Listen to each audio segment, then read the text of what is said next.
Over there with the Talking about Johnny, top right when I heard, spots. when I heard her say, can they hear us? So I text her, I'm like, yes. We're following the victory parade live with a camera. She was holding it when I was driving, so. You're gonna hear it, but you're not.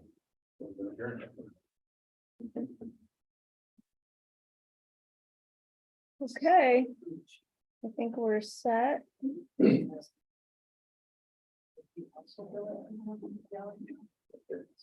All right, let's get this party started. Wayne County Industrial Development Agency meeting of May 31st. Get a motion to approve the April 26th meeting. Second. So, okay, all in favor? Opposed? Initial project resolution for grant. Yes. Make sure you talk loud because this is down here. Okay, yep. The Grant Building LLC, that is located at 1071 Route 31 in Macedon. Many people know it as the former Rando site. It's a property that was a manufacturing site for a long time, but has been vacant for several years. The property owner across the street, Byler's Power Sports, is interested in purchasing the property because they are out of warehouse space and they've also received some vandalism lately. So they need additional space in order to hold their equipment and their power sports. The building at 1071 Route 31 will have very little rehab done to it. But it will be mainly warehouse for the power sports organization, as well as about, I think it's 17.5% will be for self-storage. And so this provides an opportunity for them to keep the business local, add warehouse space, and also protect their investment and their inventory. This is the initial resolution. Because there's very little rehab, they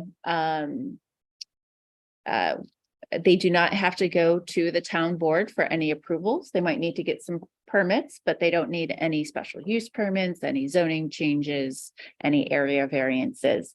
And therefore, we, the WCIDA, will have to be the lead on the seeker process. So this initial resolution is providing, the acceptance of this application to go out to public hearing, as well as be the lead for seeker. I have two questions. Yeah. 17.5% is the self-storage. Correct. What is the rest being used for? The rest is for the warehouse space. Okay. So all of the warehouse is, will be inventory and products from the filers power. Okay, so sports. self-storage for others, not for them. Correct, yes. Got it. The self-storage is basically the office space at the building. It's too low of ceiling, so there's many inventory that would not be able to fit in there. So they're going to utilize that space as self-storage, so they'll be renting it to individuals. Okay. And you're saying minimal renovations, Correct. but it's $850,000. Well, minimal renovations in the respects that it's not a new build. It doesn't have a lot of equipment or inventory. So there's not as much being put into the building. The exterior won't change. Right. The building itself requires a lot of work. It needs to move. It's in pretty rough shape. Yep. As it is, so it's work with the town. It's assessed at a very low number, all things considered. But the improvement of the property, improvement of the rest of the building, will increase the assessment quite substantially. Mhm. The town's very interested in seeing a reuse project here. Great. Yes. Was that a machine shop? Yes. Yes, so there's probably Yeah. a big, I've never been in it, but it's Mhm. probably big in the back for the warehouse piece and Yes. then the front kind of office. Correct. Type space. Yes. It's also a brownfield site, so it does have one groundwater mitigation system, and it's a legacy project with some contamination there, and then an old well that's no longer in use, but it does require annual monitoring or biannual monitoring from the owner. It does have, I think, 7 radon mitigation systems with a sub slab area. Basically make sure that. Is there going to be a new environmental done or is it Done. recently? We did. Okay. Yeah. Yes. You mentioned, what's the vandalism? How was that Go gonna? through the front of it. Yeah, Twice, it was in the paper. yeah, Yeah, so I guess, Helps some motorbikes. so what's the point of, you mentioned that as part of the Yes. reason they wanted to buy across the street, so I. Right. I didn't bridge that. Yes, so they had some, equipment or materials that they had outside. So some people had stolen it, from my Okay. understanding, correct? And then, Big, large windows in the current. yeah. one. correct, They Okay. smashed through that, where Rando is pure brick. Got Yeah. it, so that's the whole point, is to get Security. the inventory into something that's more secure. correct. Yes. Thanks. When we estimate the state estimated company incentive, can we do the real property tax estimate? Is that based off the current assessment or what we expect the assessment may go up to after all these? Yep. So we have talked with the local assessor. Do you mind if I take this for a second? No. I am going to. I will open up their application. You can probably go all the way back to. Page missing too. Page 3. Page 3 of the resolution itself. Yes. It's why it would be missing. Maybe It's just not in the one that's in the. It's in this usually one. goes facilities of the, I don't know, think of the whole package. maybe I'm just missing. I can pull it up the calculation. It's in her. It's It's not solo, here. it's solo, yeah, in the packets. Looks like it's missing. I just Here, gave there's a you copy. Floating. Right, Yeah, just give you that. yes, you did. So in the application, Yeah. There's like page 3. There's your page 3, I'll take that. That's- in the application, we asked the applicant several questions, and this page 17 is sort of a synopsis of a lot of the materials that get to this project summary page, especially the information that you were talking about with the real property tax assessment. There's the total project cost, 1.07 million. This is what they identified for sales tax, which then you can take a look on the sheet there. And then the projected mortgage amount, again, you can see the information at the page there. And then when we take a look at the assessed value, so we have spoken with the assessor about what their current assessed value is going to be, or what their current assessed value is, and this is what they have listed. And I know Jamie has talked to the local assessor about that. And then we also talked to them about the projected increase in the assessed value. And then this is what the typical estimated taxes would be without the pilot, which is right here. So all of this information actually gets plugged into our cost benefit analysis. And then we do it out the 10 years. Hence, when you see the real property taxes, you're looking at the 10-year term, because when you look down here, we talk about the pilot term and it is 10 years. If it was a solar project, it would be a 15-year term. So that is where we get the numbers. Yeah. Talk to the assessor. We have a good working relationship with them. So we usually get a pretty good idea of what we're. We have those conversations up front and we're pretty confident in the numbers, in particular on the current assessed value, and then we usually get a ballpark close to a commitment on future assessed value. We just went through this process. Yeah. In any case. But we also work with the applicant on this as well. So then we're both on the same page of understanding what the resources will be through the pilot project. Thank you. So this guy is getting a 5-acre piece on Route 31 and a 40,000 square foot building for 50 grand. And we think that's enough money to pull into the land bank for this piece? Yep. 50 grand? I'm on the land bank board. Yes. The building is in very rough shape, and the well and the monitoring system for the water have chased away a lot of the departments, frankly. There have been offers all over the board. Significantly more, but I agree, it's a pretty good location on Route 31 in Massillon. But 3 or 4 offers fell apart when they started digging into their monitoring requirements. They have to monitor the well and test at a minimum every 2 years. So if the property is currently being monitored, who's the engineer doing the monitoring? There's a test well that the owner is required to test. And, who's doing it now? Yes. Well, Does it say that? Forgetting a subcontractor of theirs, you want me to open up the, Is Most this recent- monitoring being done pursuant to the brownfield study? yes. So here, this is the Okay. most, And yes. So this is the most recent document. That was submitted to DEC in April. So it is the most recent one. Yes, April 2023. I'm not sure if that's answering the question. You're getting it. These are all good questions. So here's the groundwater monitoring. This is Yeah. the, Land bank acquired the property not that long ago. It was last. Right?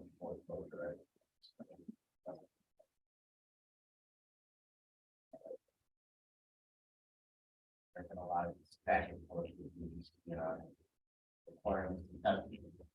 Well, other ongoing future requirements, what's required to occupy the building. And so the land bank is also testing their mitigation system, their radon system, right? so radon is the contaminant? Not radon, it's, I call it radon system, that's what I'm familiar with, the PVC pipe that goes in, that's sort of. They're active, there's like 7 of them. So they're in the process of testing and making sure that their quality, they're working properly, and their quality in the building is good for people to be working in there. And whatever they're gonna do. But these nations have, frankly, just pushed the market way down on the price of that property, given that there are ongoing testing requirements and general concerns about it. And Not to mention the condition. where's Rado Machine and all this and their insurance? Gone. I don't know, I don't remember that one, other than I know they're gone. And it goes up shop. Sarah, So Julie, I don't know if this is helpful or if I was thinking about it the right way, but when I read that last night, I was thinking that decision of the dollar amount to accept is not on us because this is the pilot request. It's really on the land bank. And I don't know what, I do have a Well, question in my mind, yeah. what other parameters they use to determine what if they're accepting when they make a sale. And so I don't, Again, fielded, the land bank, as a board approves this position.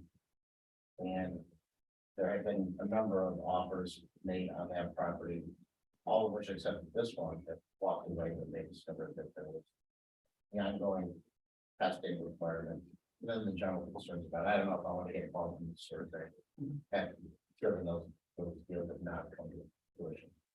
Sure, there's no bank financing for troubled property. You have to have the money to do it. And I feel like we're giving this guy the money, the land, between the land bank, and I understand what you're saying, Ben. That's it, The but question, between the land bank and the That's county, nice. we're giving filers the money to do this. And it's, they stepped up to the plate. That's the same story with every yeah, challenged property, right? Is who's willing to take on the risk, if you will, or the challenge of not only the substantial rehab, but the ongoing sure. questions there. And And with it's really the mission the brownfield sites that we have, this is You gotta, tip of the iceberg and will Right. be, there'll be more applications, there'll be Yeah. very low acquisition fees. so not related to this, but I think it'd be a great idea for the land bank committee and this committee to have a joint meeting to talk about what the strategy is and Going forward. so that when we get a request like this, we have more intel around it. you can do that. and I have been very clear with them. I did send them this most recent report, the April report, and I did mention, I go, you do understand that there is monitoring that the company will have to do once you acquire it because of the And they are understanding about, I don't know if they know the costs. I don't know the cost. The land They bank do. would know that better, but Yeah, a lot of other companies looking at the site before we look at it. right, Monitoring all this. Right. yes. What are the monitoring costs on this? Let's see here. I don't remember. Don't quote me on it. I want to say it's between $25,000 and $50,000. If they don't know what that was, it's not not an unsubstantial number. Making the building requires a pretty substantial investment just to be a good work. I believe there's slab issues, not to mention the rate of air quality mitigation. But to your point. The pilot. The Shelby property that's. Finance. Every year. Oh, no, that's coming from At the end Keith. of the day, that the Yeah. end user who has property across the street. Maintaining it. Is that in there? It's not in there, it is in the application. Yeah. Yeah, because I think Amanda, Okay. How that plays out. If not 4 IDs for that. You mean, Yeah, so where they're getting them, like how that breaks out. oh, I sure, sure, yeah. I like the idea of a joint conversation. between- I do too. The idea, particularly on the brown question, there are, so, you guys, saw your emails, the county's, getting another $1 million in brownfield assessment projects from the PA. Might have to do It's on top of 15, the 600 that they just finished spending. 15. We wish we spent frankly acted pretty quickly. No, It's about enter. 3 years. Thank So we'll have another $1 million to spend on the site assessment work. And, Not used to all these. Did the terms. county pay for that study that was put out? also the assessment fund we had, effectively, it was a joint, it was a multi-agency application. Yeah, to EPA was county, the economic development corporation, I can't remember which one, and the land bank jointly applied and were co-recipients of the $60,000. Yes, we did cover the cost of the base one. Yeah, program, which is frankly exactly what it's intended to do. Right. Right. I was just wondering. Let's clear some hurdles, let the This is the first Yeah. one that's come to Yeah. us, so I want to be No, sure that's that This we're is good, and I think that's Absolutely. great. I asked Katie to take us through this. Yeah. So we can look at the. If or when. Sorry. I was like, You okay. have a revolving loan fund too, on the back end, piece to help, potential borrowers. Go ahead. How long does that monitoring go for? Is it indefinitely? Yeah. Or is there a term? Yeah, okay, we're trying to get up to commit to something. The answer was effectively, let's see how it goes. If they're, a decade from now, if they're like, okay, we're getting the same testing, so it's reports. Minimize itself, get through, groundwater, rainwater. Clearing things out, they might remove that or extend it from Well, they're gonna be- every 2 years, every 5 years. Something to that effect. So this is the project cost. A lot of the project costs are listed in your pilot summary, but also here are their sources and uses. They will be getting a loan from Key Bank, and they will also be putting in 20% as equity, as owner equity.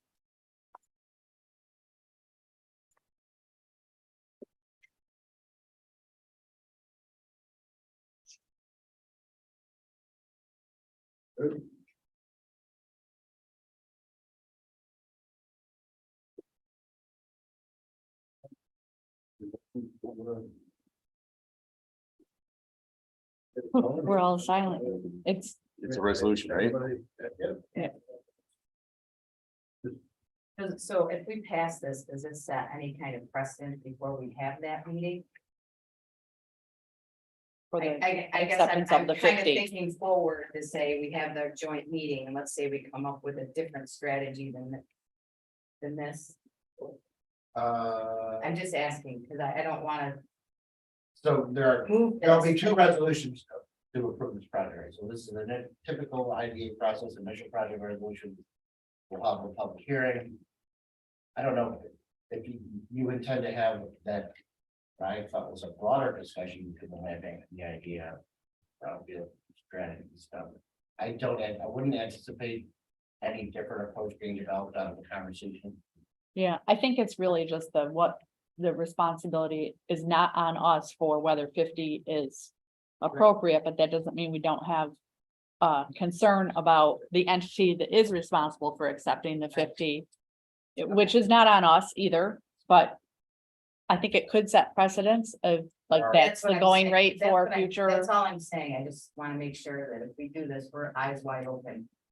Because again, it's back to consistency. Well, I'm just- I'm your director, I'm also on the land bank. There are 4 or Okay. 5 supervisors also on the land bank board, including, well, Phil, when he can make it. And I'm happy to facilitate the discussion in general, but I'm on the land bank board for that consistency, make sure that there's. I don't see any language in here about being lead a seeker. I mentioned this I to, know you mentioned it. I mentioned to them It's not in there. several times. No, I don't see it. So we can verbally approve it Okay, in the minutes. yep, and then we'll add it. Is that, so I would ask the board member to make a motion to approve the resolution, amending it to include seeker review by the IDA. As lead agency. So Brian, Yeah. when that question was asked, I didn't realize you were on the land bank Mhm. board. So can you, from your participation on that, can you tell us like, what is the process for how you determine what dollar amount is acceptable to receive for a property? Sure. Well, it's certainly a process, right? But formal offers are made through the director. He brings those offers to the board, meets once a month, just like us, and there's a discussion. We have some, it's a thin line between what would the market rate be for this and what Right. is the offer that we're willing to accept and the buyer, frankly, I do. Okay, so for example, a lot of the disposition stuff we do is there's a disposition policy in the right, by the way. But it's so side lot sales to neighboring property, so if it's a residential neighborhood and there's a clear demolition project, land bank takes the property down. Or the adjacent property owner is going to take it and do the demolition themselves. That's also a part of the Mhm. discussion, what is the cost of demolition? Land bank places, it's called an enforcement mortgage on every transaction. So effectively, so if the land bank says, we'll sell your property, let's say $1,000 or $5,000. And the property owner, yep, I'll do it and I'll do the demolition. Okay, we then have a discussion of that for 6 months or a year, sometimes depending on the weather, what time of year it is. With a year to complete the demolition and get the site. Grass on it, or we'll enforce our enforcement mortgage and take the property back. So every property the land bank does. First, the value goes, it's a process. This property got some eyes on it pretty quick. And I think in total, there were at least 2 out-of-town offers and 2 in-town offers before Ted Tyler came to the table. All of them fell up with town credit, and we'll probably discuss the dollar amounts, but they vary. And then some of them look like pretty good deals. As it turns out, as the higher dollar amount offers were, they did their own due diligence. Discovered the BDC stuff, our land bank director at the time facilitated direct calls with BDC. And they all walked away. So land bank, we again, very offers, and then the news, the newspaper. And I'll have a motion land bank want to make a cash deal right away. We close tomorrow. So, other things we need to walk through. Then he started doing his due diligence, said, wow, okay. This doesn't really pencil out for me. Once I can get some additionals, and then we started talking about the role the idea. Conversations with the town. Hopefully I'm getting it, that's a good question. Yeah. There's a process, and a lot of discussion. Land bank acquired Rando near the end of last year. we knew it was around, it was the reason why the county and the land bank agreed, okay, let's not put this one in the auction. And out of town buyers, the low ball it, sit on it for 2 years, and then discover all these issues, and then 4 years down the road. You know, we're in the same situation here. Caveat to all of this, by the way. New York State just, US Supreme Court just made this change the way the land bank operates altogether. We've heard about this. Just real quick, I mean, why is it brownfield? What happened there previously? So it was either Rando or the previous user, put stuff in the ground.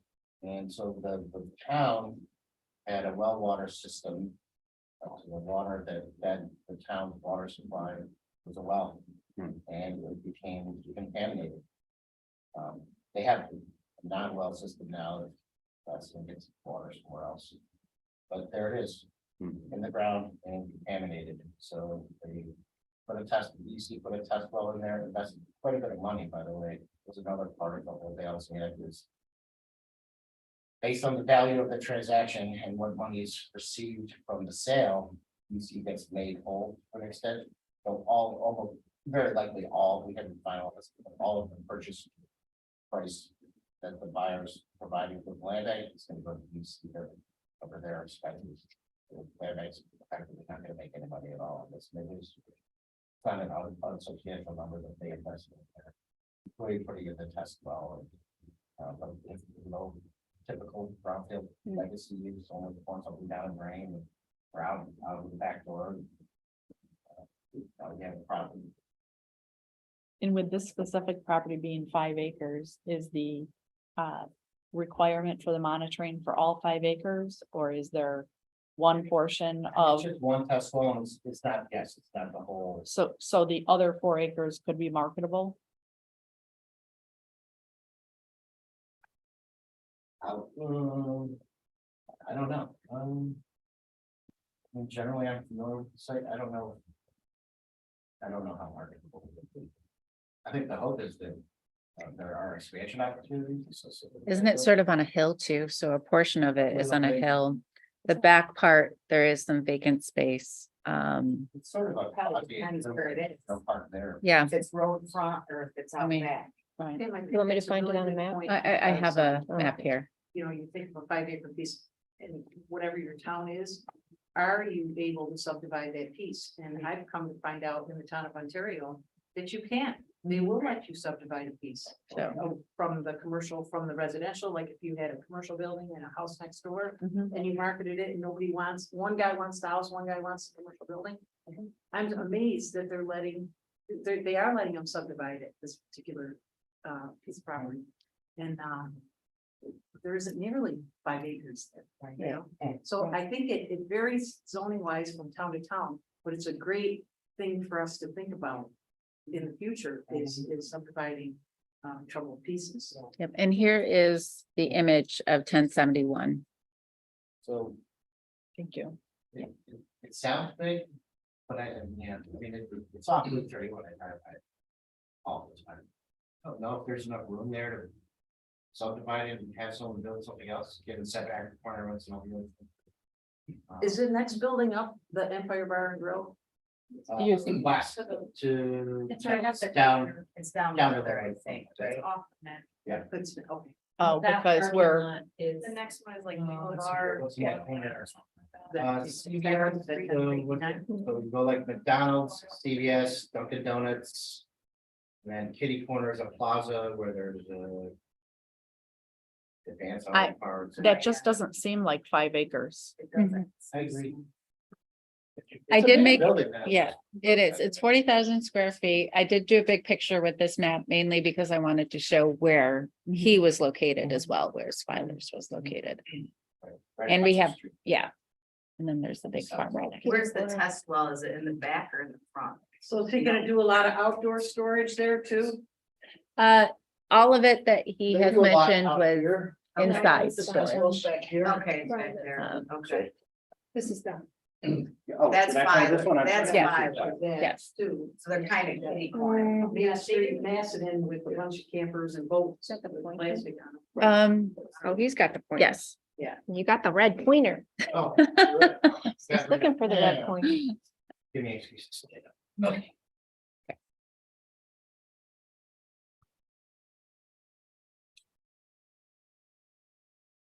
So we're contemplating a motion that I wrote down to accept the initial resolution, this initial authorizing resolution. And with- it's the, yes. With the amendment to include a seeker review by the IDA as the lead agency. Correct.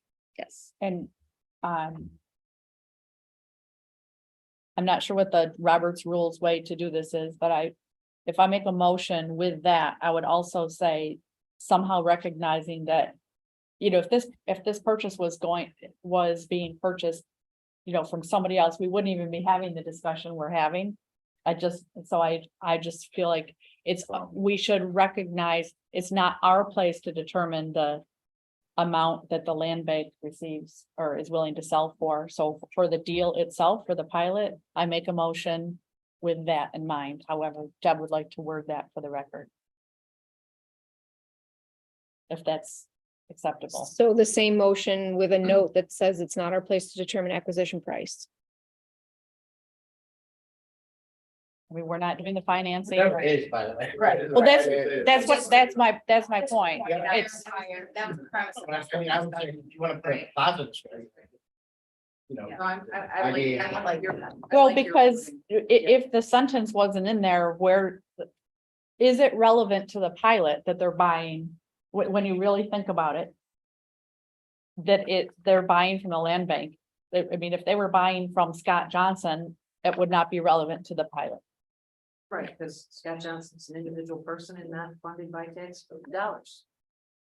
But it's I don't know, I sit here not only, concerned, As a I'm resident. concerned about this as a, citizen of this town, big taxpayer. I understand. You got that. That's a motion. There's a motion. Yeah. You know, and then for you to take back to the committee, to fill them in on this discussion and have a joint. Yeah. Meeting. I'll second. Ken? All in favor? Aye. Opposed? No opposed? Resolution authorizing planning fund for Wayne County to form a buffer purchase. It's our next.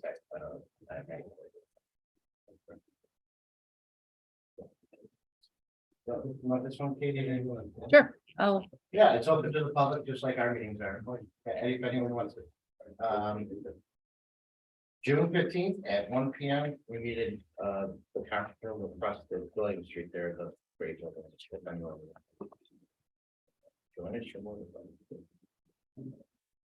So, resolution authorizing planning funds for Wayne County for the former Butler prison market study and REO.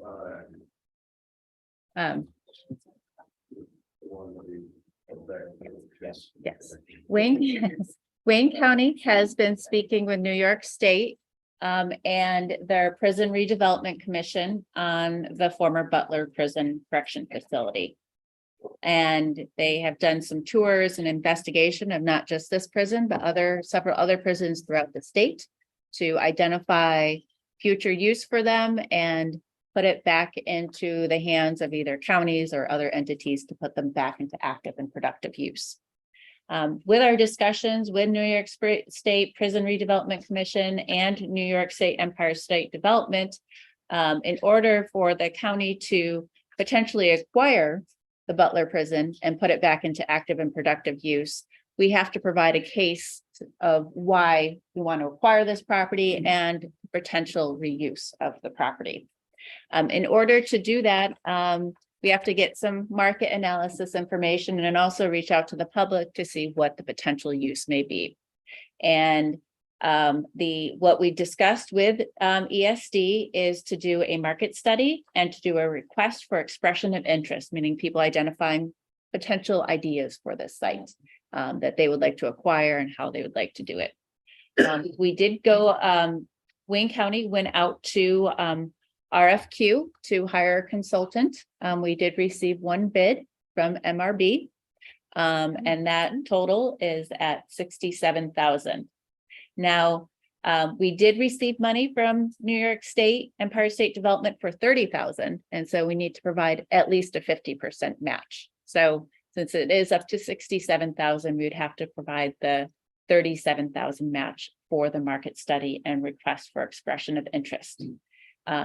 The funding that we are approving here is called Project Planning Funds. It's funds from Wayne County that the county gives to the IDA to do projects like this, economic development projects to, identify future and potential uses of projects and business activity in our community. And what this resolution is approving is the match, the $37,000 to go towards this market study and request for expression of interest. We toured it last week. I think there's a lot of potential uses there. It's exciting. Really nice buildings, that brand new roof. New roofs and new windows. This all gets very confusing, by the way, and this is an example of us wearing a number of different hats here in the county and the IDA. I think it's a great role for the IDA to be playing outside of our typical, we provide pilots. The path here could result in the IDA taking ownership from the county. I'll make sure that you guys understand that. I'm saying it out loud now as the disposition mechanism to a buyer, the county. But there's a process going on there. 12 closed prisons in New York State. Number of Cuomo, did a lot of stuff. New governor, new prison redevelopment commission, evaluating everything. And as we're going through the process, a number of other counties or county IDAs are funding highest and best use analysis studies to try to sort of pave the way, if you will, and demonstrate to the state. We're good mechanisms, we know our local market, and we have a path to getting this back into productive use. I like the market study in the REOI. That was kind of my twist on this. I think it gets boots on the ground, gets very specific locally on, hey, there are definitely local people who have good project ideas that we can put on the table. If we had site control, and that's the big kicker here is state owns the property. In 2018, I think it was, or 19, the state issued an RFP for the public correction facility. And didn't get any responses. Frankly, it was a ridiculous RFP. Very long. They asked for 30-year pro formas, and then you had to pay them a bunch of money just as you submitted your response to the RFP, which chased away everybody. And I frankly don't really know. So here we are. Prison site sitting there. That they did a study of all 12 sites, and we very early on, we the county said we would like to acquire that property, give it to us, and we'll get it back in productive use. The path after, if or when the county state signs up, there's lots of moving parts here. There's a big bond that covers all of them that they got to clear out. In order to facilitate their tax exempt bonds, which mean any use there has to be tax exempt. So clear the bond issue out, demonstrate to the state that we have a clear path to getting it back into productive use and on the tax rules. I think we can facilitate a process where the state will make a transaction that involves the state to county. We did this with the Moses Conference Center, same with Economic Development Corporation. State to county, county to IDA, then in fact, the Moses Conference Center, we went from IDA to Economic Development Corporation. There's probably 5 businesses that were interested in this over right now. I'm sure. If there's already that level of interest, why do we need a market study to say there's interest? In order to get it out of there. You get it. To get it out of me again. Yes. Convincing the board at Empire State Development, and at the end of the day, the comptroller who's gonna approve any transaction. Because I had the same exact question. And you feel the $67,000 is a, I mean, only having one bidder, do you think you should throw it back out there, or do Right. you think it's a? No, I think we have a good qualified response. I like MRV, I mean, I've seen quality. When they submitted a proposal, we vetted it in detail with them, and frankly, whittled it down to what we know is. Well, it meets the scope and the intent of what the RFP was, Mhm. and it's a fair price for what we're asking for. They've already demonstrated that they have a good handle on this stuff. And I'm very confident that, we're gonna get a good quality report out of it. 30,000 from the state, added on to the business park feasibility study grant, which is to the county, which is why we kind of went through a lot of the county process on these. And then 167,000 in our budget. The Economic Development Planning Department has two budgets. One is our planning budget, the other is economic development funds. Which is the for the county funds every year that are effectively intended to be used by the IDA and the Economic Development Corporation to advance stuff. We use it for some general operating expenses is one line item. We pay for audits and other things like that. The other line item is project planning funds, which is funds provided by the county for the IDA to invest in studies, et cetera. To be a wide variety of Yeah. So.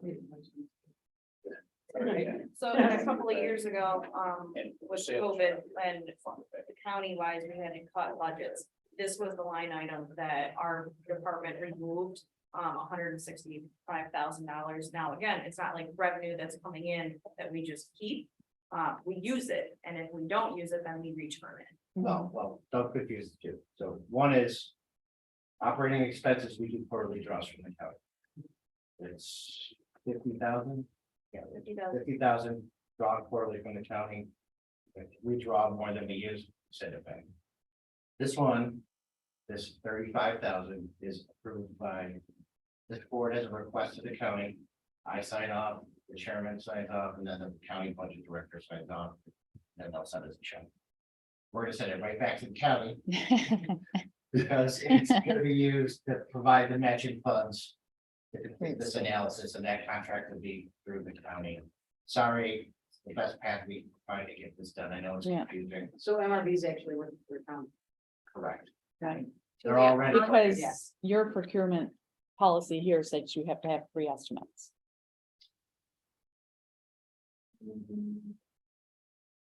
Well, I have to.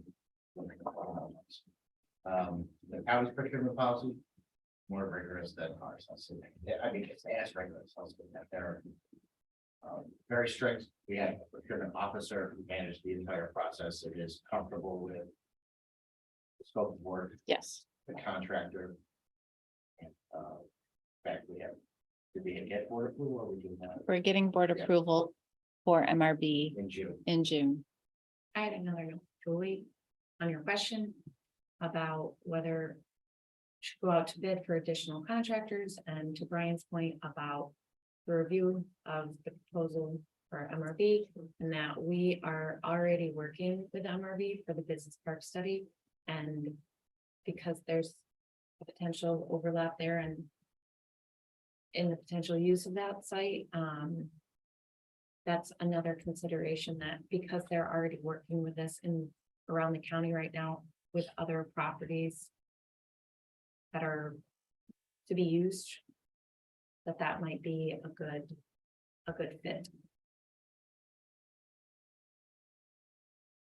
But they both had separate RFQ processes. There's an RFQ process for the business park study and an RFQ process for the business, for the Butler prison. We could have, somebody else had. We applied. could have. We could have Yeah. made that decision. Yes. I think it was just, it is noted that we think that they would do a good job, and that it's nice that we're already working with them. We had an interview with them and we walked through their presented scope in detail. Mhm. And I like what we got. So they'll check all the boxes with Empire State Development Board and the comptroller. At the end of the day, the market study, okay, it'll kind of paint a broad picture. The REOI process, though, I think is gonna get a lot of the ideas on the table. We're gonna be very clear, this is not a purchase offer, this is not, everyone who submits these, we're accepting expressions of interest for scope. Look, I think it'll demonstrate that, yeah, Wayne County, generically speaking, would facilitate a reuse of the site, and we can actually get the site reused, which frankly, at the end of the day is. Get attack in this, Right.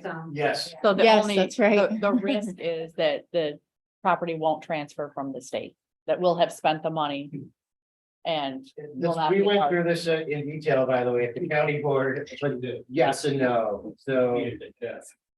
There was some hesitation of investing more in the correction facility. I mean, when the state closed it, whatever it was 10 or 12 years ago. I'm told the state offered it to the town of Butler or the town of Woken, they both said no. So there has been some sort of, well, they offered it before, why do we gotta go through Yeah, stuff? right. Frankly, the answer is different people, different governor, different stuff going on, different prison redevelopment commission now and all these other things. There's just a brighter light on it all, so. I think this will, we gotta do what we gotta do to get this site control. The state took their shot and, nothing happened. And it's been there for another 4 years, sitting Mhm. vacant. And, I think it's a great role for us to be contributing and playing. And again, at the end of the day, it's likely, if things go the way that I hope they do, that we get through this process, the state clears some hurdles. There are 12 closed prisons right now. Seneca County and Livingston are probably the two closest, going through the same process. Yeah. Seneca County's IDA is spending well over $100,000 on a study. And they're not getting state funding like we are. Right. It's all out of pocket for them. Oh, landfill money Yeah. for them. Is it? Yeah. Yeah. Can we get commitment from the state that will happen? No. Before we do No. anything? No, I've tried everything, but at the end of the day was, so frankly, we went to So the board, what if what if, what? we go ahead and do this and then the state doesn't? What a card to play, what a card to play with the meeting, I mean, Okay. hey, no, you're. Right, that's the risk. No, That's the It risk. is, the risk if we don't do it is that the state says, these guys aren't into it, I don't feel comfortable working with them, we'll do something else, or. Right now, I mean, corrections uses it for Training. firearms training, or whatever. Right. Yeah. Yeah. Whatever. No. Which is, they would love to continue to use it. It doesn't contribute to Wayne County in any way whatsoever. It's just under 200 acres. Good Yeah. security, could be used for lots of things. We can speculate or we can. Right. REOI. I think we need to try to get a hold of it. Before they ruin it. That's what we're trying. We've done a number of. That's the name of the game. Yeah. All right, I make a motion, we approve the resolution as submitted. Second. Thank you, Pam. Okay, all in favor? Aye. Opposed?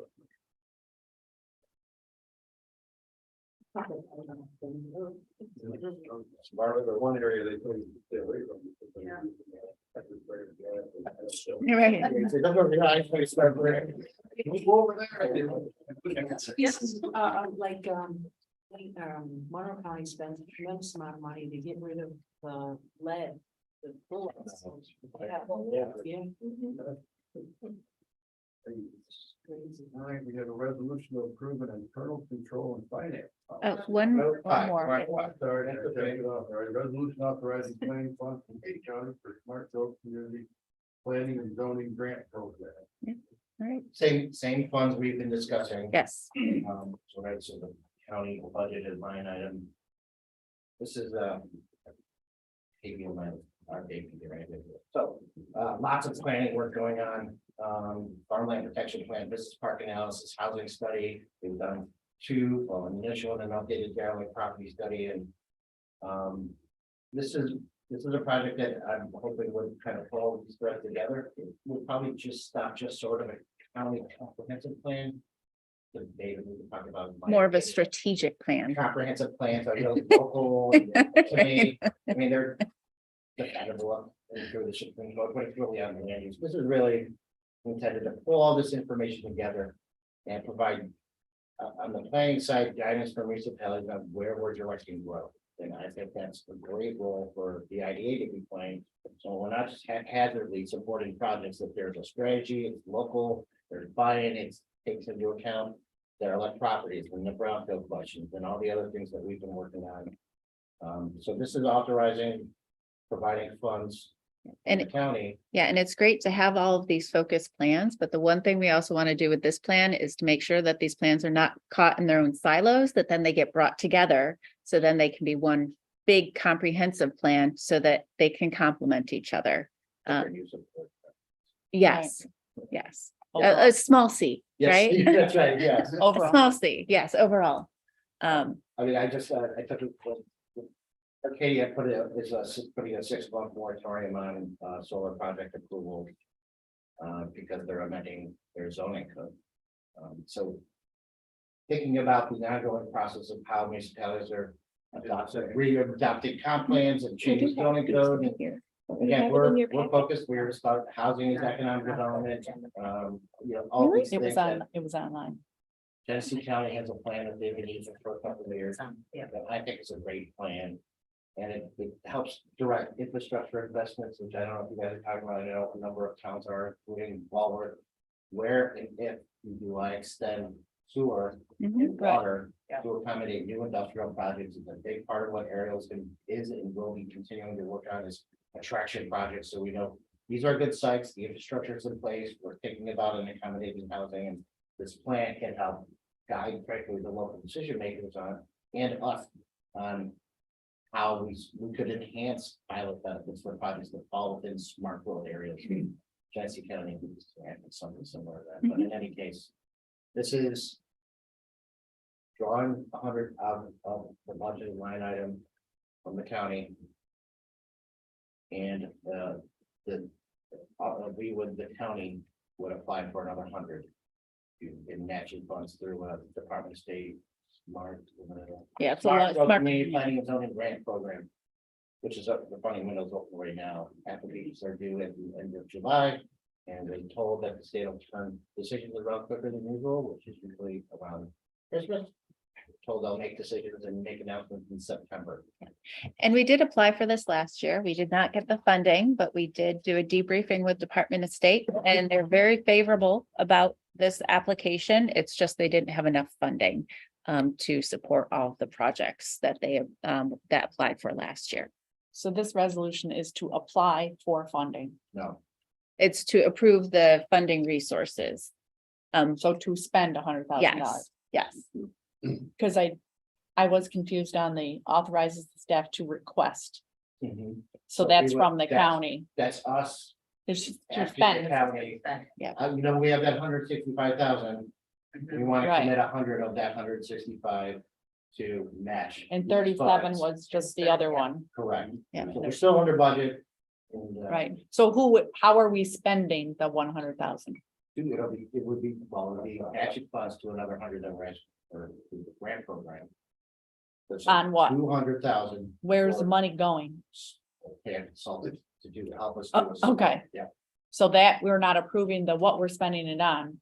well, in general, yeah, but not to who, yes, the And- county will be approving an application because, yeah, this is the process. though. Yeah. So we estimate off, based on our experience, 200,000 is gonna get this done the right way. Monroe County's doing it on comp plan, we're spending a lot more, than that. But in any case, 200,000, we get amendment of funds. So we have the money in place, we submit the grant application. State says, great, well, we like it all, you're good, here's another 100 grand, matching funds, 200,000. And then we go out to bid and get solicitations from consultants. And then the real numbers start coming in, but it's a 50-50 split in any case. And the language here is pending approval from the state. You could add that So there. the result, where the ID operated staff. 100,000 county public council. Yes. It could say. I hate to amend it. Budget project that authorizes staff to request $100,000. Wayne County budget project fund funds as matching funds. For. This application. Pending approval. Yeah, Because you wouldn't want to do this if you don't get the other 100. We want to demonstrate that we have the matching funds in place, which is why we're asking to do this now, going into the application. Right. But we won't spend it unless we get Right. approved for the grant. And when any funds are spent, it would come back to this board to approve what we're spending it on. Who would do the RFP for the consultant? It'd be Yeah, Wayne because you County. go out to bid, right, against that 200,000. I would assume. right, and then So- that would come here. No, it would be county. So with this funding, the DOS, Smart Growth Community Planning and Zoning Grant Program, municipalities can apply for it, and IDA would not be able to. Right. So the But RFP, yeah, but the RFP would have to, so the RFP would have to go through the county, So go to the county. correct, yes. Correct. And the Yeah, I can county, bring it to you guys, but no, but the county can't. So we're basically transferring money from the county to here, but the Yes. county is the one that makes the decision. Correct. Okay, yeah, that was the. So why- Another example of the IDA supporting a joint effort between us Yes. to, get this in place, right? So. The question really was. I mean, where's the funding coming from? Right. The county's already providing planning for project planning Right. funds in the budget. In lieu of asking them to dip into the general fund and commit more funds. You've got this budgeted line item, let's put it to use, and it's complementary to the goals of the IDA. Certainly complementary, I hope, to the interest of the county. And frankly, again, it's one of those. If I'm wearing two hats, I'm wearing them both at the same time.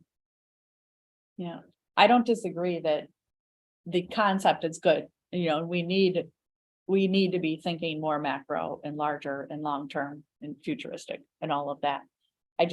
I know that we just spent, approved $37,000, which is really $67,000 on a consultant. This will be consultants, and I've been on this board for a spell or two. We've had broadband studies and rail studies, and sometimes you're spending money on the studies and you don't always see the long-term return on that investment. Well. Hopefully, we're close on broadband. I know these things tend to take a long time. I'm not. Yes. And we're finding, I think, some real traction with the railroad strategic plan. But it does take time, and I do appreciate that. It's a long play a lot of times. It doesn't mean we shouldn't do it. It's just having control and oversight of it, and it gets muddy when, is it us? Is it the county? Who, which is really all the same thing, by the way. It but- gets down to, rely on the staff, Right. Well, Well, I in the mean, role why of the don't, board, what are we responsible for? And are we, Sure. are performing our due diligence? It's really always what probably the board members here are. Hopefully you guys take away, the biggest thing is that we're not doing it in a silo, right?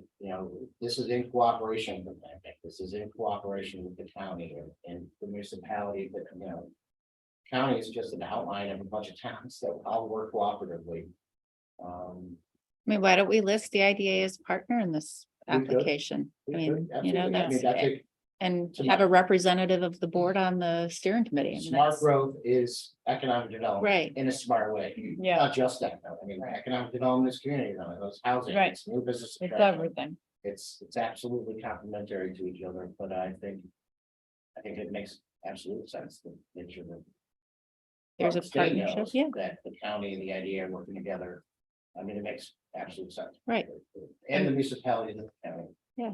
And, And we're gonna have a Smart steering growth. committee, so why don't we have an IDA board member as a steering committee representative to contribute to that? Just kind of clarify roles and responsibilities, because it does get muddy and then, like Pam was saying, when I'm on boards, it's very clear what my goals are. Mhm. So then when you have these discussions, it's like, how do you delineate some of these resolutions to make sure that we're approving what we have control over versus what another entity might.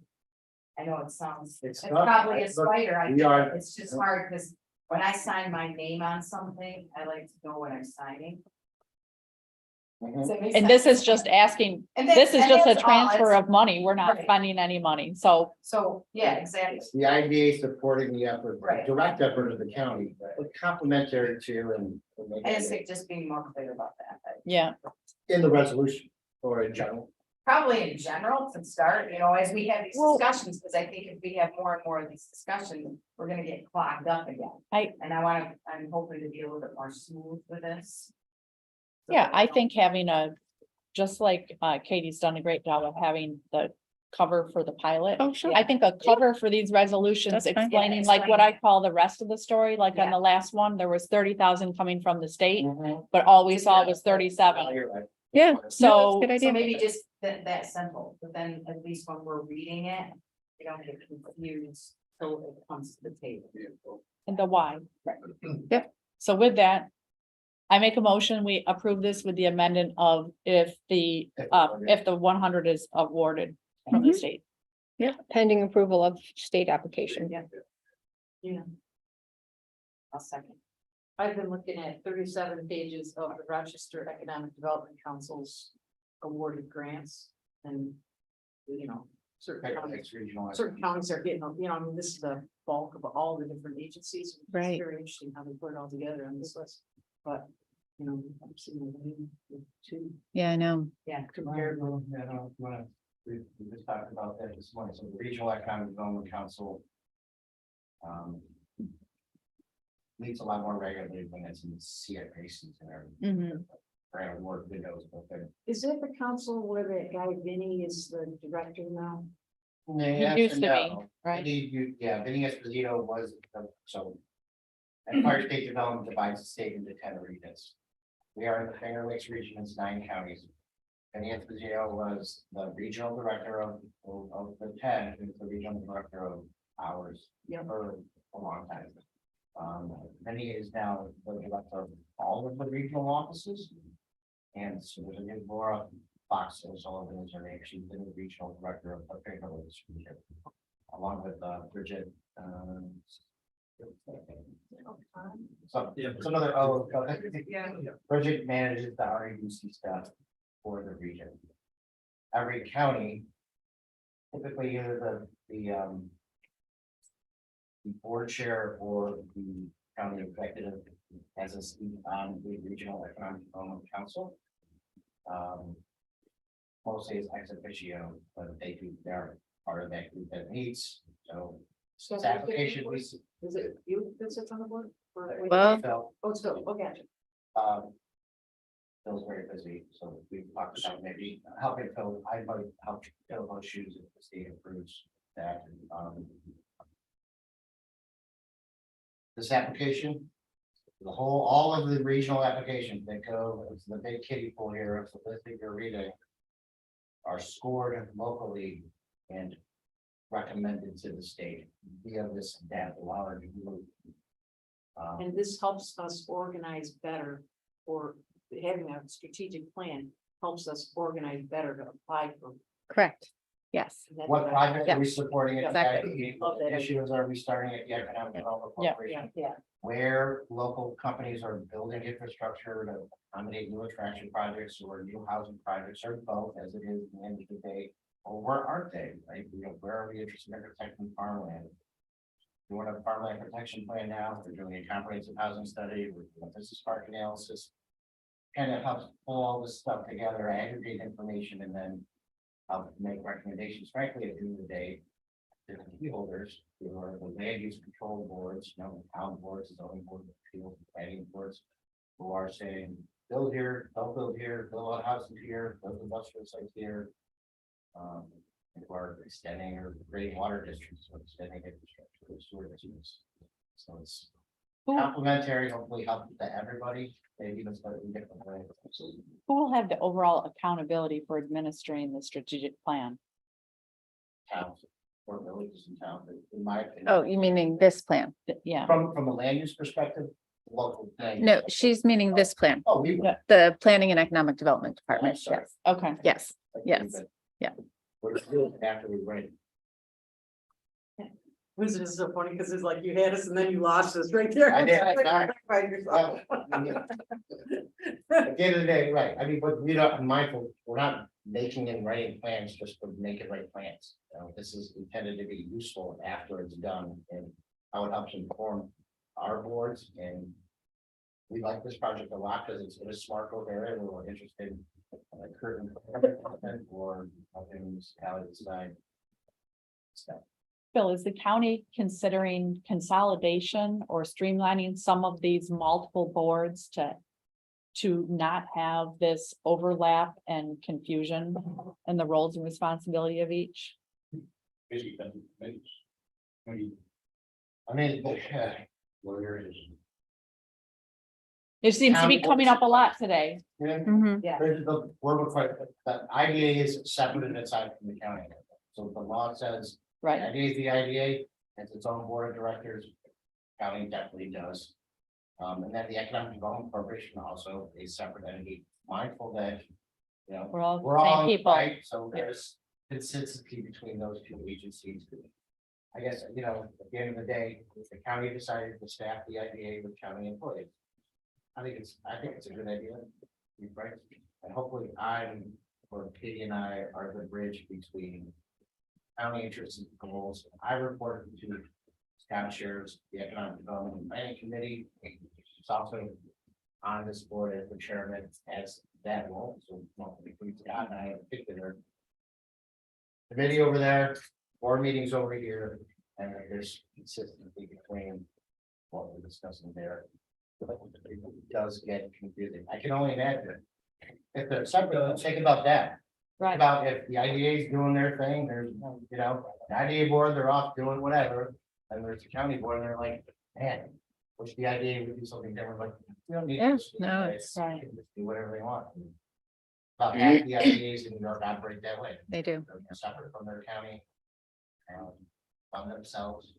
We have a motion and a second with an amendment, right? All in favor? Aye. Ken just walked out. Sorry. Say yes. Even so, there's a majority, right? Yes, yes. now I got. What's that? Yeah. Those are great conversations. I think this is good stuff.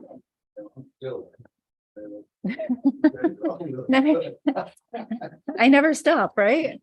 Before we go into the next item, while we have a little break here, because I'm sure Ken wants to hear this too. I think we need clarification for the minutes that two of the board members from our executive session discussion last month, two of the board members are no longer on the board, and now it's a 7-member board again. I think that is not, I have that in the minutes. it is not identified in the minutes because it was a conversation that was held in executive session. And I'm just recognizing that on all of these, We'll get to, there's let me get that. 7 members. I'll get to that at my. Okay. It's. You're doing a really good job, Deb. You guys are doing all the work. I'm just keeping track. Thanks. Done a lot. No, you guys put it all together. Well. Yeah, when you're gonna since talk we're- about that. Since we're talking. Deb accepted a position as the new director of the historical, In County Historical Society. yes. Yep. Congratulations. Thanks. I'm It's excited. exciting. Yeah. I get to wear my mink every day. Yes. No, I'm just kidding. So we do have, so this is a county department job. We have job posted, Deb has kindly agreed to stay on part-time while we're finding a new candidate, and then probably for a term while we get them trained on Mhm, all the stuff. that- mhm. The Historical Society is gracious enough to let me do Yeah, part-time that's there right. too. 10 years. What's that? You should have somebody trained with 10 years. There's lots of smart people out there. Yeah. They'll figure it out. Just like I did. Yeah. You figured it out really fast. Yeah. I mean, you, Well, it's a little bit of experience and a lot of good help. Been a great, The- a lot of things. Yep. Probably you guys are take those, and we'll talk about it. My update, but a lot of the whole railroad stuff that has a strong background and it's been very helpful. Walking me and us through a lot. You guys got that contact information, right? I sent it. Okay, Number 6, Internal control and finance power. I make a Jamie. motion, we approve. Second. you. It was recommended by the governance committee. Resolution authorizing All right. funding for state ND jumbo municipal CD for a 90-day term. Good job. Everybody back and forth. Thank you. I tried, so I gave a couple of recommendations, so we can go through them. Can you go over the Excel sheet? I thought it was clear. Yeah, that's, I mean, You guys need a discussion on this? No, I make a motion. I'm very motion happy today. Someone else can make the I motion. picked the 90-day one just because the way it falls in line, and getting busy in the next 2 months. And I Yep. figured 90 days. I think your recommendation is great. 30 days. I'll make. I'll make this, and I'll second. And just All right. keep in mind, we're going from this is a big thing, a 29-month CD at 0.53. Yes, Yeah. To 9 months, or I'm sorry, 90 days at 4.9. yeah. Big difference, yeah, and then, so I'm gonna relook at this in August and then bring you the next. Yeah. Okay. So Julie made a motion and I second. Oh, Yeah. You got to, I'm out. happy go. I just. Deferred. Yeah. Aye. Next section isn't, there's no, motions or resolutions or anything. This is more, looking back at the fiscal year 2022. We were able to dive into the past month, really into the fine tuned numbers, so you don't know where you're going until you know where you've been. So this is where we've been in the past year. This is the map that we look at for grants, loans, pilots. It's separated between each town. It still looks pretty good in the east side, relatively speaking. Yeah, we did that. Oh, I don't get it. I just did the pilot. The middle We're getting part. there. Yes, we are. Yeah, Rose and Butler. Mhm. Just keep in mind that on there, that first map, that does include SOAR. Because SOAR was up into June of 2022, so a lot of them in the right-hand side, are SOAR. Galen was the right. Next one is solar. Solar is a big hot topic lately, so I kind of looked at this. Just to see our current solar pilots. What is our acreage that we currently have? And I split that out between 1 and 9, 10 and 19, 20 and 29. So there's only one really big solar project that we have with the pilot, and it's in Massillon.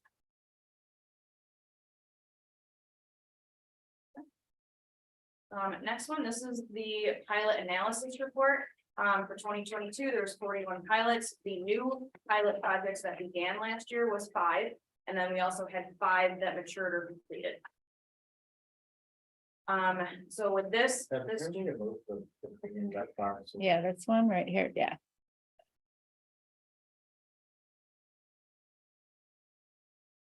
There we go. big picture wise, relatively speaking, we always talk pilots relates to what kind of jobs, how much in property tax or sales tax, mortgage reporting tax are we foregoing, are we forgiving for the most part, in exchange for how many jobs and how many salaries.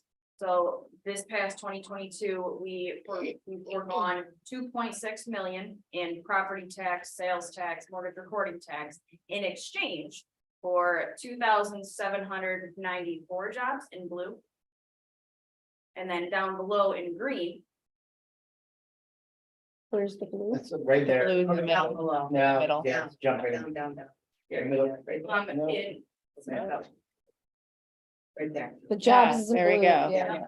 And I was yep, still And looking at back here. in green. 2.6 million in abatements, Right. 134 million in salaries for a job for the 2,794 FTE. And the 2,700 jobs is from,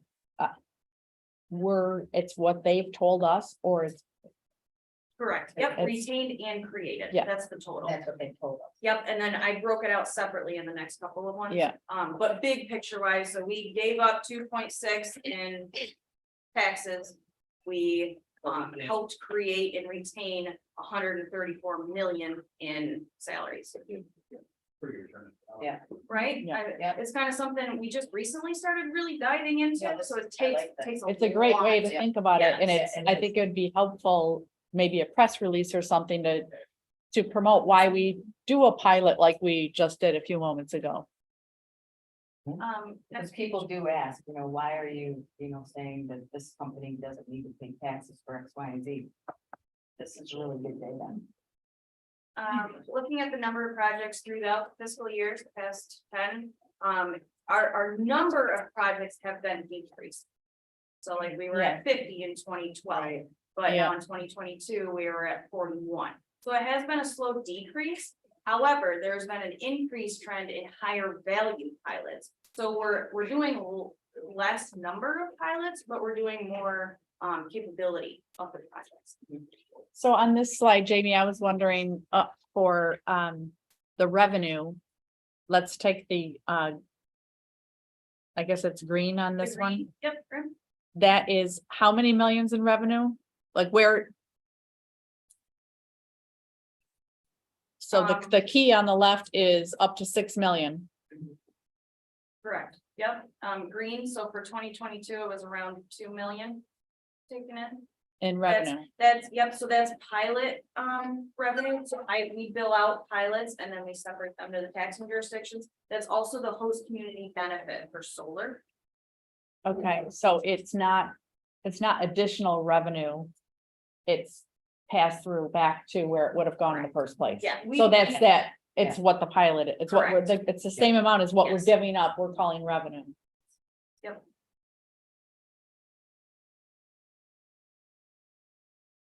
Next one, this is the job retention and creation over the past 10 years.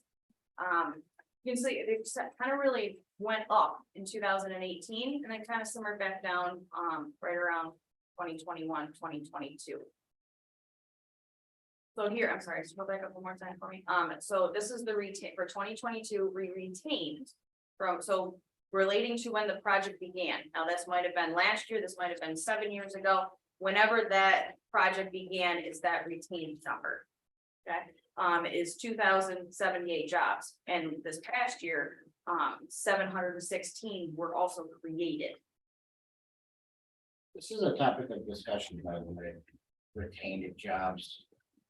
Versus new. Economic development, is what pension is important as innovation. Putting it out there, discussions at the state level and economic development incentives and how important is it to be supporting retention projects as opposed to. There is one specific example I'd like to bring up on that aspect, and there's one pilot that we've had for a while now. And they committed to adding, I forget how many jobs, and they did not create that certain amount of jobs. So when we reached out and say, okay, what's going on? Can we help with workforce development? Can we help with different assistance programs, something like that? And they're like, honestly, it's just new technology than it was 9 years ago. So I don't need to create that many jobs because technology is connected to me. So it's almost like, are we hindering the company from technology growth by committing to them jobs that they committed to 9 years ago, which Because we take the pilot away if they don't meet the job requirement. That there's a there's risk of that, there's an option. Have we ever done that? not since I've been here. But And we make that's sure if compensation. anyone falls short of their job commitment requirements, that they provide us with their justification. A lot of them, I mean, COVID related stuff. I mean, there are open jobs right now. If you look at IDC. They have Well, a number of jobs. so that gets me to my next section. So there's Oh, wait, one second. highlights. Can you, Well, just with the tracking the retention, I mean, if you look at New York overall, I mean, we're still at net losing jobs every year. So I think it is relevant. Right. I agree. And that, automation and artificial intelligence. Yeah. if you will. Yeah. It's completely.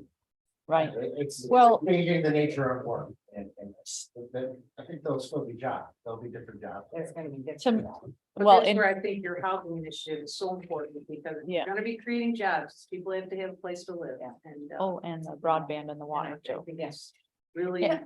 crucial, maybe to make more like that housing loans that you made. I thought that was Yeah. really good to help them along. With I- creating more housing. I think where job retention gets questionable for me is when it's one town versus another in the same county.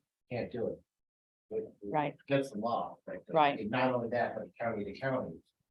Unless there's a growth component. So in other words, a company Right. can't say, hey, I'm running MDC space over here, I've got 200 jobs. They're in Monroe County and then their pilot was down there like, man, I was really getting a good deal on my real estate. Hey, there's a building over here in Wayne County. Hey, I'm offering 200 jobs. Can you guys give me a pilot or the building owner says, and well, can't do that. That's like. And rightfully so. No county on it.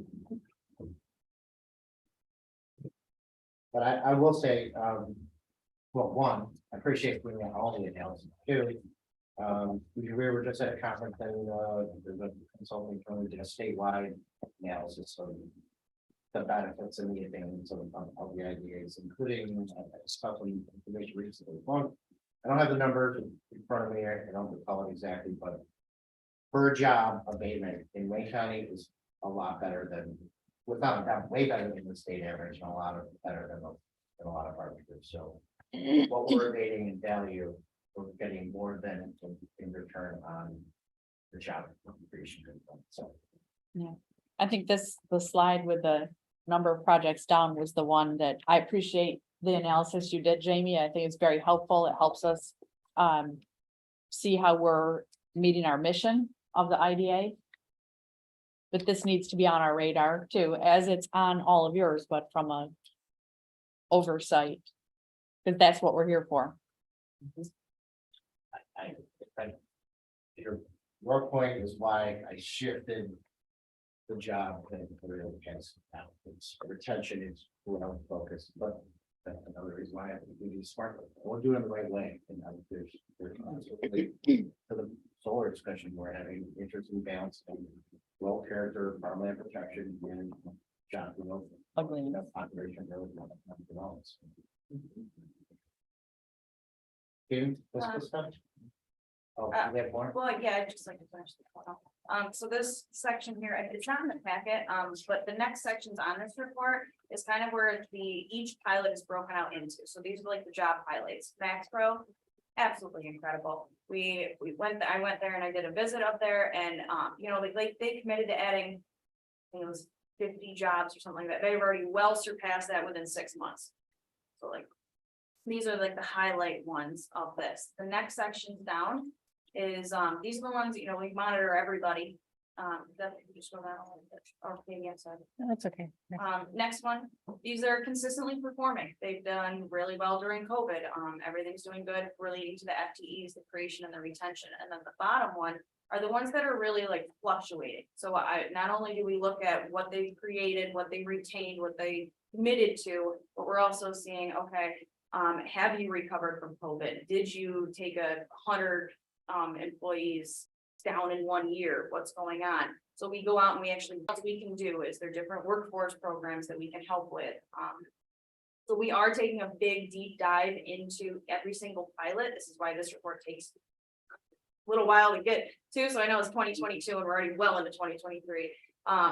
But each one of those companies there, they have provided letters explaining why they have not met their FTEs and what is going on. So if you guys are ever interested in any of that detail, I'd be happy to share that with you. I just didn't include it in this report.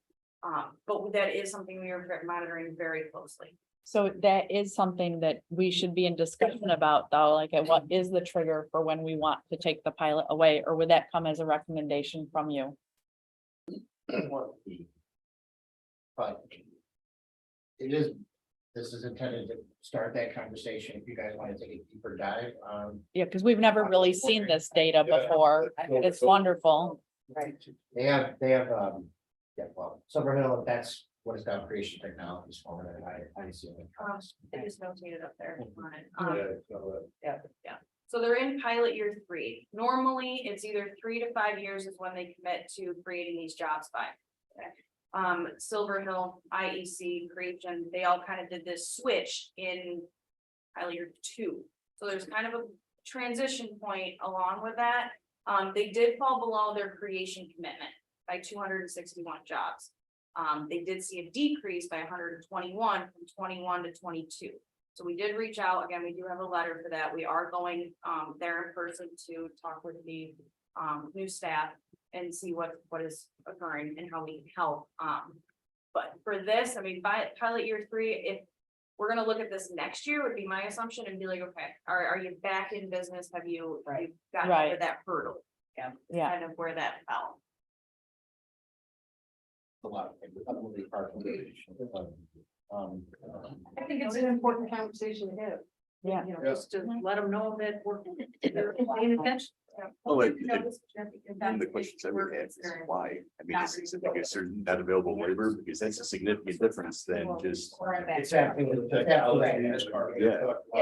are, but they're not. And anyone. Because I mean, advanced administration, I'm guessing that they probably just can't find people with the skills they're looking for. Yeah, I think there's a few things with advanced automation. I know on one hand with COVID, they had to really cut back because they just didn't, they just didn't have the staff. And so they were building back, but they were also building back slowly because of inventory and customer base. Their request for. Yeah, it's just people. And that, yeah, This is and the plus kind of they website also that had has some some out back. automation too. So some of the stuff actually became automized in the past few years. So there's a few things happening there. Their business plan is a little bit slower to bounce back from an incident like COVID. Amanda did just ask a great question, and I don't know the answer to, but I will look into this. If we were to discuss clawback provisions, what is the process? What kind of notice is it? I don't personally know. We've never done it since I've been here. So that is something I'll look into. Well, that's why. Yeah. What's We the never number? done it before, and if we do it or start doing it, we just again need consistency, so we need a process that. Yeah, what's the trigger? Because we can't just do it willy-nilly. Create and a lot of. Well, it was, We did it with the fly fishing, but that They was started at like based on 500 use of the building. something around there. So With the it's, flag they are fishing. big numbers, but relatively speaking. It wasn't was job transition. creation. It wasn't job Right. creation. It like, yeah. So I think I am hopeful next year they'll be right back. Yeah. I would expect them to be, but to answer your question, so there are. All the documents and things that we sign when we close on our deals, pilot, project agreement. And all those conditions on job creation are within those documents, so we're empowered to trigger them. We would bring a recommendation before based on the dollar per job created and some sort of clawback. And the board would approve it and we would enact it. I mean, we would build that, and then we get it today. Because I was thinking tax market, they don't hire people. Mostly it's all part-time. They are having a very hard time. I've been talking to David and his assistant Debbie. They're having a very hard time finding people. That's sure. I don't. They're all properties. We are. Dual positions. Right now. Mhm. And like off the top of my head, like Walworth Plaza, Cox Market, I think they committed like 80 jobs, something like that. So they are below the commitment by 6 jobs. And this is the first time they've ever been below that. Yeah. So right, so I mean, it is on our radar that is occurring, and they are in pilot year 9 of 10. So Yeah. next year's their final year, so it's just detailed. And that one was probably employees of each of those, the Tops, the liquor store, Subway is no longer there. Yep. Or- So Is Tops bringing out part-time or just? They are, and that goes into equivalent, so the hours. so- they- I can tell you right now, Wegmans, what they're doing is they're doing at that level. It's just part-time, so they don't have to pay any of the benefits. There's a lot of stuff going on. That's why I was wondering. Yeah, Just I a- know a lot of kids that are calling up and that are Right. trying to get full-time. And they take them right to, 35 hours. And then it's kind of. But I mean, that's why it's an FTE, But that's- right? It's That's why I'm asking, because I know, they're considered part-time, so maybe. We with still Brady- include them. Okay, so we would still. Yep, include that. so if they work 20 and then another one works Yeah. 20, there's one I FTE. got you. So to Brian's point though, about as far as about kind of being a little bit cautious, you alluded to this, like I know with, we passed up ESD money because they're like so on the black and white with it, that if you miss your goals, you lose the incentive. So I mean, we've had a number of, project incentives where we're like, well, we're not sure, so we're not gonna Right, so do you this don't do because it. it's Right. too many hoops to jump There's a through. lot of to- factors, I mean, Yeah. the ability to post things, Right. not that, oh, yeah, I can commit to creating whatever, 20 jobs. And I post 20 jobs and 20 Right. people walk through the door over the Right. course of a couple of years and sure, because the job market is so tight, it's hard to commit to saying, It's- I might have, I could post 20 jobs. I don't know if I could get enough people to walk through the door, people aren't staying, there's a lot of dynamic things going on. So I think it's gonna be a good faith effort by the employer to expand, Right. and- Conservative, right? Well, And I think that's why a pilot is always easier when it's a new business. But because they're clearly new jobs. Unless they're. What it gets muddy is, yeah, So I did recently on Friday, I spent all Friday walking the businesses in, Ontario, the Dean Parkway location. A lot of them are pilot customers, there's a couple loan customers there, and there was, probably like a 16-question survey or so, that we're gonna be sharing with all of our customers, but it's their business feedback to us. It asks, okay, are you fully employed? How many employees do you have to date? What percentage of them are Wayne County residents? We don't have that information, so that's something we wanted to reach out and find.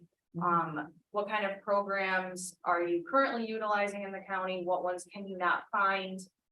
Different things like that to try and get at least ideas. What kind of programs can we help create or retain or do different things like that? So there is a survey out. I can share a link with everything. That is new. yeah. I think that's terrific, because I did have that like next question on your 134 million. An income retained, how much of it are employees in Wayne County? And then the next step of what does that mean? Like how much of that income is spent here? Yes, so there's no requirement in our pilots for these jobs to be Wayne County residents.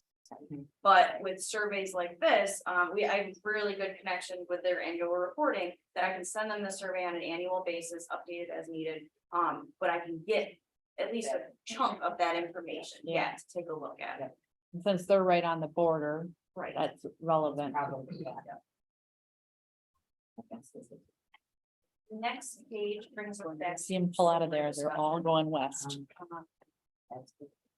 So since 2020, the solar pilots have actually been decreased. So we really kind of hit our stride in 2020. There was like 6 brand new ones just in that year alone. 2022, there was 0. So the total solar projects is the red bars. And then the new within that year is the blue line. Of our current solar portfolio, 21%, I'm sorry, of our entire pilots, 21% of our current pilots is solar. The dollar amount or numbers? Numbers, yep, I'm sorry. So there's 41, yep. That's it for that pilot analysis report.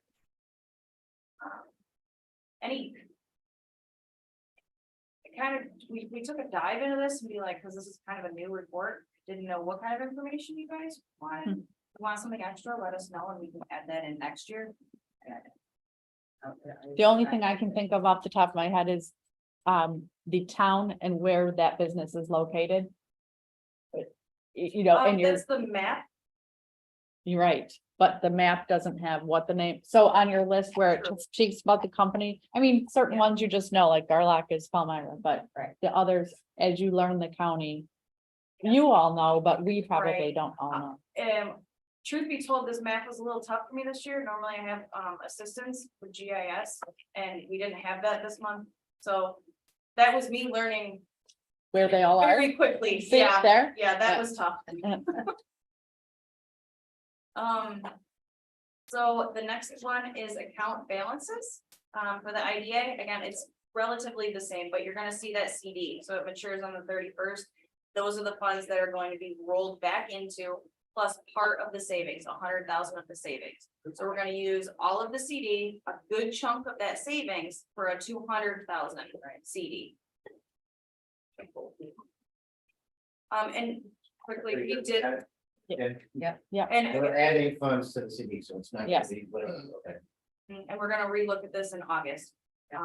We did look at T-bills and with the fees that were associated with it, it was just not feasible. So I did look at it, but I didn't include the numbers on here. It wasn't even close to what we could get with fees. Next is the monthly Oh, budget report. Given bank failures, we should ask this question. The total amount on deposit with them will be under the insured amount, We have, so that was part of the internal financial control policy. right? We are FDIC collateralized as well. So Yeah. anything over 250,000, we have that extra collateralization on top of that. It's through the only bank we do bank with currently that has that is L&B. Mhm. And it's a partnership through M&T, so we do get a collateralization statement every single month. And it goes for our audit files. Yeah. So if we do, and it does match to the penny at the end of everything. It's good to have for the minutes. Next one, this is the monthly budget to actuals report. IDA is doing phenomenal. We're income wise doing better than what we anticipated, which is great. Expenses wise, we are still below budget. So we have a lot of money that we have to utilize. Let's A lot is relative. Spend money pretty quick. let's do it. So, Yeah, we just did earlier. So since April report, we have still improved on our net income compared to the budget expectations. For Q2, we do still see an increase in income and decrease in expense. So I think it's just gonna get better. I think that's all I have. Did you, Katie, Carol, you guys got project updates? One project update I would like to talk about is in reference to the governance committee meeting this morning. We had a discussion in regards to the UTEP, which is the Uniform Tax Exemption Policy. That is the policy we use for our pilot projects. Last month, Brian provided a spreadsheet in regards to solar and how we would look at it a little differently. So we did review it at the governance committee, this uniform tax exempt policy. We gave the governance some information and time to digest it and talk about it at the meeting today. We're going to recommend it to the full board, but as part of this, because it's our UTEP policy, we do have to also have a public hearing. So we wanted to give some time to for the board to review it, as well as to prepare for the public hearing we'll do before the next IDA meeting. So we will send this to you, but I just wanted to preface this for you guys first, so you can be aware of it, look at it, review it. If you have any questions, just give us a call. And so 2 areas we did improve upon was the renewable energy projects to include information and funding for the mineral soil groups 1 through 4. That was what Brian talked about last month. And then we also put in an adaptive reuse project policy, which would allow for doing projects to address buildings that have been vacant for over 3 years and need additional funding in order to get the project back up to active and productive use. Again, it would be a pilot project. So people would come, they would have to submit an application and identify why they are asking for a pilot for an adaptive reuse project. And this also is complemented by an adaptive reuse policy that I will share with you as well. So you guys can take a look at it. It'll show the criteria of what an adaptive reuse project would look like. But I wanted to preface this first, so you guys we'll send it to you guys after, a few days after this meeting, so you can review it. But again, the plan is to have the public hearing at the June, prior to the June IDA meeting. Adaptive reuse. So Sorry. it's sort of like urban renewal. Yes. Adaptive reuse. Yes, Yes. but it does open the door to different uses of property, right? So I think converting an old warehouse to apartment and brown commercial stuff. Which is kind of typical, I think. That's like a Regional factoring is coming in with lots and Yeah, Right. coffee shops and things like that. good stuff. And we have not done housing in the past, Right. No, so That's what we thought was valuable. right, only in the context of reuse of the existing building. right? okay, And we could talk about it, there are ideas. What was it, Katie, 20 years? Yeah, so the building would have to be at least 20 years old and vacant or underutilized for 3 years. And the adaptive reuse policy will have more of the specifics of what the criteria would be. And that is, so criteria, age of structure. Structure has been vacant or underutilized for a minimum of 3 years, and that's defined. And structure is not generating significant rental income. And then There's also an opportunity for infill development, but that has to be specific as well, and it has to be, within an existing village or otherwise developed area. So we do have this criteria here that we would incorporate into the pilot application as So well. someone would come to us and Yes. say, this is what we want to do, and then we would deem it a reuse based on our criteria. Yes. Just one thing I want to be careful of with the underutilization and the vacancy requirement is I've seen this happen in downtown Rochester before, Mhm. where the property owners were incentivized to let their buildings go and don't do the roofs because they thought the county was gonna buy them, and then the county didn't. Mhm. And then they ended up with these really jank buildings. I'm talking about South Clinton and Main Street, Mm. right? That was supposed to be a theater, and it never materialized. And then you have this blight on a major corner of downtown Rochester. It's horrible. So sometimes when you use criteria like that, it Plants and the seeds. way a property owner's like, oh, well, Going to the take for real, 9 this years, reality maybe exists vacant for all another day year. long. I know it does, but actually making it a criteria. Be careful. Okay, Right. yep, Just, you know what I'm saying? Yes, You have a lot absolutely. of experience with this. You Yep. can't, you have to incentivize people that take care of their properties, not people that let them go, correct, you know? good point. So I would like to see that they have put money into the building, show us what you did, and maybe we can incentivize that with some pilot money. So Please. the grant building doesn't fall into this criteria, the grant building pilot, what you guys just looked at? Right now, it's, right, it doesn't have to because it is warehousing. But if it had a different proposal, like, let's say residential, Okay, then this would be the criteria you'd. but have to go otherwise it would, because it's been vacant for 3 years, it's underutilized, blah, blah, blah. if the self-storage was over 33%, then because it'd be considered retail, because self-storage is considered retail under pilot law. And warehousing Right. is Other ones, considered commercial. warehousing, industrial, light industrial type of. Good, sound good? All right, So we'll we'll put it send out those there. to you guys for prior review. If you have any questions, just give us. When we get to keep moving, we'll get to you. That stuff, but I got one update from me for you guys, for the idea, so, Imperial Midland Railroad. Continuing those discussions, I hope everyone feels informed on this, but just to circle back. So, Conrail went defunct, for the Shoreline Railroad in Wayne County over to the county. It's been operating for this point, I don't know, 50 years. Owned by the county, these two, Ontario Midland Railroad, changing ownership there.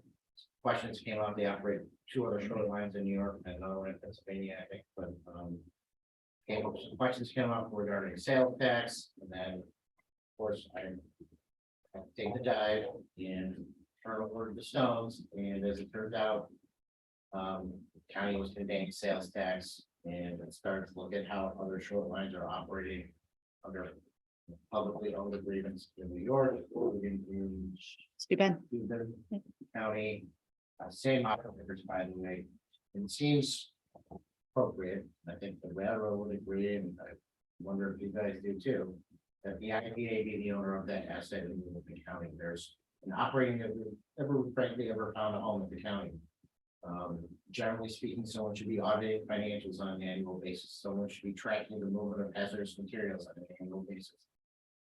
We should be considering the benefit of operating the railroad relative to the lease agreement. So county leases it for $1, and then they made $1 billion because Amazon opened 2 warehouses along the rail line.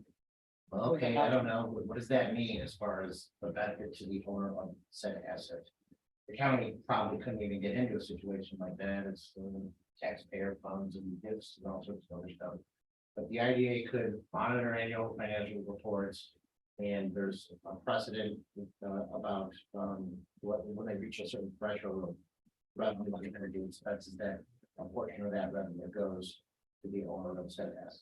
So all that being said, if you guys are okay with it. One, I need to engage our council, and would cost money. 2, I just started chasing the rabbit down the hole. The plan would be between myself and a couple of these guys. Put together a strategy to present to the county that would involve who owns what. The specifics of the properties, there's the east and west corridor is underneath. Nice big RG&Es right away, because they have the power lines that run along 104 there, railroad runs underneath it. And we already started asking. What got an access agreement or an easement or anything like that, and. So it's, one, it's cleaning up, okay, we need that, that needs, someone needs to be even collectively, we need that. Two, who owns what? So, Nice Gardini owns the land up there, they're gonna continue to own it. When the IDA potentially could own the rail line and the ties, and then the northwest corridor is. The land's owned by the county, and right now, the rail, and the ties are owned by the county. I don't think we need to own any real estate. But who owns the system that is leased to the operator, and who's monitoring and managing that stuff. It's economic development in the operation of the rail line, it's appropriate as precedent to other IDAs owning similar systems. And at the end of the day, I think it needs to find a home. Almost regular attention and supporting the efforts of. Frankly, the railroad is, it could be doing, those guys are growth minded. And I think, they're gonna prove to be good partners. So, all that being said, really looking for now, we can put it in the minutes, I don't have a resolution or anything for me to engage with. And start utilizing our IDA council to prove the process. And make a motion for you to start the process. That's already happening. Whatever. I. I think we're good. All right. Meeting is June 28th, motion is adjourned.